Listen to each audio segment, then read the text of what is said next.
নমস্কার বন্ধুরা, তোমরা কেমন আছো? আশা করি ভীষণ ভালো আছো। অনেক দিন পর আবারও একটা ভিডিও তোমাদের সামনে নিয়ে আসলাম। অনেকে এটাকে হয়তো আদিক্ষেতা বা ন্যাকামিও বলতে পারে, তাতে আমার কোনো যায় আসে না। কারণ দেখো, নিজের গাছের একটা ফল হওয়া মানে বিশাল বড় ব্যাপার। আর আমাদের মিষ্টি কুমড়ো গাছে অনেকগুলো মানে হিউজ পরিমাণে ফল এসছে। ফলগুলো এতদিন ধরে যতগুলো ফল হলো প্রায় নষ্ট হয়ে যাচ্ছিল, এখন দুদিকে দুটো ফল হয়েছে। তো তোমাদের সাথে সেটাই শেয়ার করলাম। খুব আনন্দ লাগে নিজের গাছে যখন ফল হয়। তো এই মিষ্টি কুমড়োগুলো দেখো, গাছটাও দারুণ সুন্দর লকলকে গাছ হয়েছে বৃষ্টিতে।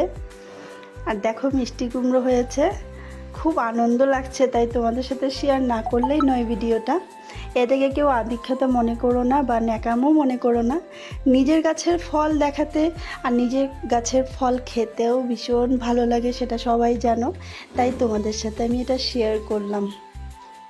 টাটা বন্ধুরা, দেখা হচ্ছে তোমাদের সাথে পরের ভিডিওতে।